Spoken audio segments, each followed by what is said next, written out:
Il y a plusieurs moyens de combattre le mal et le jeûne, ça en fait aussi partie. Quand il y a eu l'apparition de Marie, il y a eu cette source qui a jailli, hein, je crois. Et donc elle aurait des propriétés aussi pour permettre la guérison.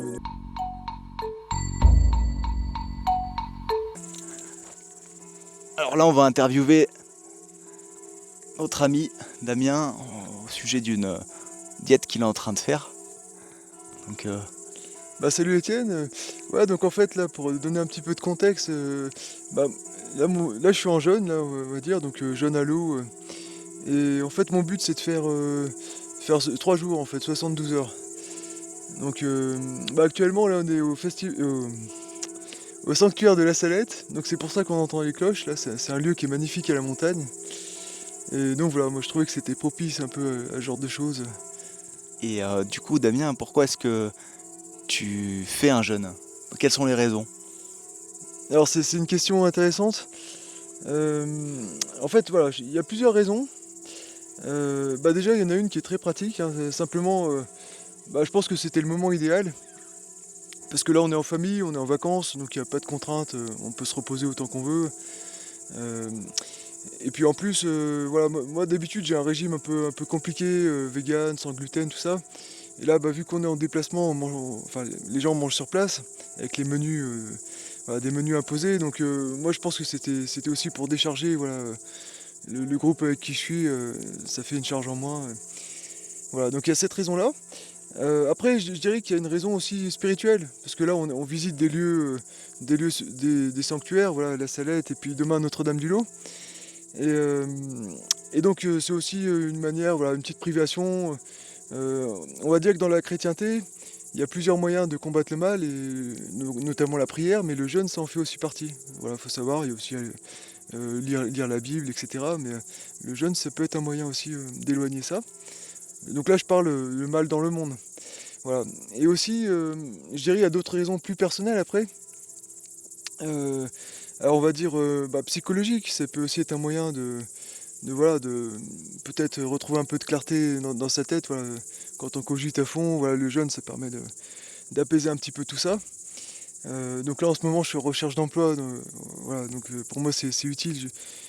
L'idée c'est de faire des bons choix, voilà, des choix éclairés. Et je pense que ça peut aider, même si on n'est pas forcément obligé, hein. Il y a d'autres moyens, on peut se balader en nature, ça peut être suffisant. Le dernier point, je dirais que c'est physiquement, parce que voilà, j'ai aussi plusieurs petits tracas physiques en ce moment, et bah, c'est aussi voilà, pour faire une petite pause et voir si ça peut aider, tout simplement. Après, je m'attends pas à des miracles voilà, sur 3 jours, mais c'est déjà ça. Je pense que voilà, ça peut toujours servir. Donc retrouver de la clarté mentale, aider le corps, un bien-être général. Et pourquoi tu penses que ça se produit justement quand on jeûne? Parce que ce que les gens y pensent souvent, c'est que l'énergie vient en mangeant, vient par les aliments qu'on mange. Et comment ça se fait du coup que quand on jeûne, eh bien, on a ces bénéfices-là? Ouais, alors c'est intéressant parce que c'est vrai que l'énergie, on peut l'avoir, bah, par exemple, si on boit un café, ça nous donne une clarté mentale. Également en mangeant, en prenant du sucre, on sait que le cerveau a besoin de sucre, Mm. donc voilà, je ne nie pas ça, mais c'est vrai qu'il peut aussi y avoir une digestion, hein, et la digestion ça prend du temps, ça utilise des ressources pour l'organisme. Et donc en fait, quand on est en jeûne, le principe, alors la théorie on va dire euh, c'est que on a une plus grande acuité, bah déjà parce que le corps a plus besoin de digérer, donc ça libère déjà de l'énergie. Alors c'est pas forcément une énergie physique, on va pas forcément faire des tonnes de sport, mais par contre, voilà, cette énergie peut être répercutée par le mental. Alors pourquoi? Il y en a qui expliquent ça, parce que c'est pour chercher de la nourriture, vu qu'on est dans un état un peu de stress, vu qu'on est à vide en quelque sorte. Il y en a qui disent que bah, du coup, on a une plus grande acuité pour trouver de la nourriture. Mais ça peut aussi servir pour résoudre des problèmes voilà, dans la vie quotidienne, en fait, tout simplement. Par acuité, t'entends acuité, parce que moi, si tu me parles acuité, c'est acuité visuelle. Mais qu'est-ce que tu entends par acuité? Ouais, enfin, c'est une acuité mentale, quoi, une espèce de clarté, on va dire peut-être d'être un peu plus vif d'esprit. Clarté mentale. Ouais, Ouais. voilà. Ouais, donc c'est l'idée. Après, c'est pas forcément toujours le cas, parce qu'on peut aussi tomber dans le piège de cogiter davantage. Donc voilà, vu qu'on n'a rien d'autre à faire. Et est-ce que tu penses que le corps, en quelque sorte, se met dans un processus de nettoyage? Alors au niveau du corps, ouais, bah alors après, oui, parce que c'est l'idée en fait, c'est si on met toujours de la nourriture, on va dire 3, 4, 5 fois par jour, bah effectivement il est toujours en action. Enfin la Mmh. digestion est toujours active. Donc bah il y a quand même un nettoyage qui se fait, il y a un transit, mais il n'a pas forcément le temps de tout digérer à fond, Mmh. etc. Bon après, normalement quand on dort la nuit, on n'est pas censé manger, donc ça fait le job. Mais malgré tout, le fait de s'arrêter un petit peu, effectivement, le corps il va entamer quelques processus. Bah déjà, vu qu'à un moment on va plus avoir de sucre, alors on va être obligé d'utiliser les graisses du corps. Donc ça c'est déjà un nettoyage, parce que dans les graisses on sait qu'on stocke diverses choses, Mmh. notamment certains éléments toxiques, hein, Mmh. avec le mode de vie moderne. Donc effectivement il y a ça. Et puis après oui, il se peut que bah, effectivement les intestins, il y a une digestion qui va se poursuivre. Le fait de boire de l'eau, parce que là je fais un jeûne avec de l'eau. Alors c'est une eau un peu spéciale, parce que je l'ai prise à la source de la Salette là. Et donc c'est quand il y a eu l'apparition de Marie, il y a eu cette source qui a jailli, hein. Je crois que c'est à peu près je sais pas si elle était là avant, mais en tout cas voilà, cette source a été indiquée. Et donc elle aurait des propriétés aussi pour permettre la guérison. Donc là j'en profite pour boire cette eau, et je me dis que ça peut aussi m'aider. Voilà, là, c'est pas forcément un nettoyage comme on l'entend, mais ça peut aider peut-être à aider certaines guérisons du fait que cette eau a des bonnes vibrations. C'est vrai que j'ai goûté cette eau et elle est très bonne. Et elle est réputée pour avoir des propriétés miraculeuses ici.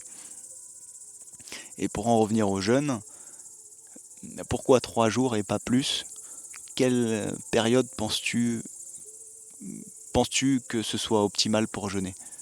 Quelle période de jeûne est optimale selon toi? Bah en fait, selon moi, je dirais que c'est selon chacun, parce que il faut pas non plus vouloir faire des records. Enfin, c'est vraiment pas le but. Et je vois, il y a beaucoup de gens là sur internet, ils disent ah oui, moi je vais faire 5 jours, 6 jours, etc. Enfin, ils se donnent un objectif, puis après ils se font violence pour l'accomplir, et puis tout en faisant tant de vidéos. Ah oui, là j'ai fait 24 heures, j'ai fait je sais pas combien d'heures. Mais pour moi, c'est tout l'inverse de cette philosophie. En fait, au contraire, l'idée, c'est pas forcément. Là, moi, je me suis dit 3 jours parce que ça correspond à la durée de notre petit périple. Voilà, donc mardi, on sera rentré. Donc ça, voilà, c'était essentiellement pour cette raison. Et puis aussi, je sais que c'est quelque chose que je peux supporter. Parce que vous voyez, moi, je suis pas quelqu'un qui a beaucoup de graisse. Donc voilà, je sais que j'entamerai pas forcément comme ça un truc de 30 jours. Mais par contre, voilà, je sais que 3 jours, ça aura pas beaucoup d'impact. Donc il y a ça, mais par contre, ce que j'ai tendance à dire, c'est que chacun doit mesurer ce dont il est capable. Si c'est juste sauter un repas, c'est déjà très bien. En fait, ça a déjà plein d'effets bénéfiques. Ça s'appelle le jeûne intermittent. Voilà. En fait, c'est ça. Donc moi, vu que je suis déjà un petit peu habitué au jeûne intermittent, là, je me permets de faire ça, et je sais que ça devrait bien se passer. Mais peut-être pour une personne qui a jamais fait du tout, elle peut peut-être faire un malaise, ça peut arriver. Donc il faut pas non plus, voilà, se fixer des objectifs trop difficiles. Il faut vraiment faire voilà, en fonction de ce qu'on sent. C'est comme pour le sport. Quand j'étais en Amérique du Sud, là-bas, les chamans, ils faisaient pas vraiment de jeûne complet ou rarement. Souvent, ils prenaient au moins un repas dans la journée. Il y avait sans sucre, sans sel, sans épices, avec certains aliments. Parce qu'ils disaient que sinon, il y avait un risque que l'estomac se ferme. Est-ce que tu penses que ce risque est réel, qui se ferme ou pas? Bah en fait déjà moi je pense que c'est une bonne idée de ces diètes là, par exemple d'enlever le sel. Déjà rien que ça, rien que le fait, voilà, garder tout le reste de l'alimentation identique, sauf si on enlève le sel. et ben déjà, au bout de quelques jours, ça fera une différence énorme dans les perceptions, surtout les perceptions gustatives, mais peut-être même d'autres choses. Donc oui, parce que le sel, ça aide aussi. Quelque chose en Inde avec le sel, il me semble. Bah, le sel, je crois que c'est un côté excitant aussi. Voilà, donc ça peut être intéressant en fait de faire des petits, juste des petits changements. Et je sais que là, dans les diètes au Pérou, c'est déjà costaud parce que c'est quoi? C'est sans sel, sans épices, C'est ça. sans beurre aussi, enfin sans graisse. Pas de beurre, il n'y a pas d'huile. Voilà. Donc ça, pour moi, c'est déjà quasiment, c'est presque comme un jeûne en fait. Il y aura des effets similaires. Voilà, peut-être que ça dure un peu plus longtemps sur la durée, mais, euh, mais voilà. Après, l'histoire que l'estomac peut se fermer, bah, en fait, je pense qu'il y a une vérité dans tout ça. Euh, Parce qu'en fait, ouais, si on s'arrête de manger, alors du coup, le corps il va utiliser certaines ressources internes. Et moi, ça me fait penser, par exemple, là, c'est un exemple extrême, mais ceux qui étaient sortis de Auschwitz, là, les rescapés des camps de concentration, bah, il y en a qui se sont jetés sur la nourriture. Bon, on les comprend, hein, parce qu'ils voilà, ils avaient vraiment la peau sur les os. Quand on voit les photos, c'est impressionnant. Et en fait, ils en sont morts directement, quoi, parce que c'était beaucoup trop pour l'estomac, pour le corps, et pour les membranes internes devaient être complètement atrophiées. Et c'est vrai que si tu leur donnes trop d'un coup, bah, il peut y avoir des problèmes très graves. Donc c'est pour ça qu'il y a des gens qui recommandent de procéder par palier avant, après le jeûne, de ne pas y aller trop fort. Alors moi, j'avoue que j'ai pas fait de palier parce que vu que j'ai déjà une alimentation qui est pas trop lourde, sans viande, voilà, et puis là c'est un petit jeûne, hein, c'est pas non plus un truc trop costaud. C'est sûr que si c'était 20 jours, je pense qu'il faudrait quand même y aller avec des pincettes.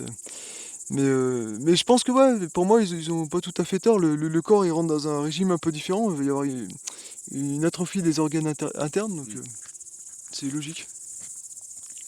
J'ai j'ai- j'ai une petite expérience d'un jeûne léger, mais ouais, j'étais déjà en jeûne. On va dire, je mangeais une fois par jour dans cette diète-là, et à la fin, je mangeais plus du tout pendant 4 journées. Et en fait, quand j'ai repris, c'est- pendant un moment, je pouvais pas manger tous les repas. En fait, j'ai dû reprendre. Juste, j'avais pas faim. Mon estomac, il s'était pas fermé, mais il avait rétréci. Donc j'étais repu plus facilement. Et pendant à peu près les 3 semaines qui ont suivi, j'ai mangé 2 fois dans la journée. Et je pouvais pas manger plus en fait. Physiquement, c'était pas possible. Et ouais, ça a mis un petit peu de temps avant de retrouver un rythme normal à 3 repas par jour. Et Ouais, bah ça c'est aussi un effet qui peut être intéressant. Effectivement, si on fait les choses correctement, parce qu'il y en a aussi qui se blindent après le jeûne. Il y en a pour qui ça passe à peu près, mais voilà, ça c'est pareil, hein, faut se connaître. Et en général, il faut quand même pas y aller sur la viande tout de suite. L'idée, il y en a qui disent de réintroduire progressivement, d'abord un peu les légumes, voilà, des choses qui se digèrent bien, puis après le féculent, machin, les protéines un peu plus tard. Mais oui, effectivement, il se peut qu'on ait moins faim après. Moi, ça m'a pas trop fait. Moi, j'ai plutôt faim en fait, parce que. mais, euh, mais après, oui, je peux tout à fait comprendre ça. Enfin, ça régule, on va dire peut-être qu'il y a des personnes qui étaient en excès. Enfin, elles se rendent compte qu'elles étaient en excès. Et du coup, bah, en fait, comme le corps il reprend un petit peu ses droits, bah, voilà, ça rééquilibre peut-être le rythme.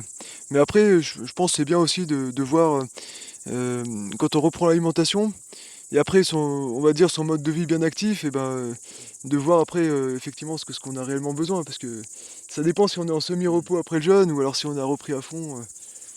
Voilà, c'est pas forcément les mêmes besoins. j'ai une question plus terre à terre pour toi, Damien. Est-ce que tu as faim? Parce que je sais que quand on n'a jamais jeûné, la question qu'on se pose, enfin que moi je me posais, je me disais je vais avoir faim, ça va être insupportable.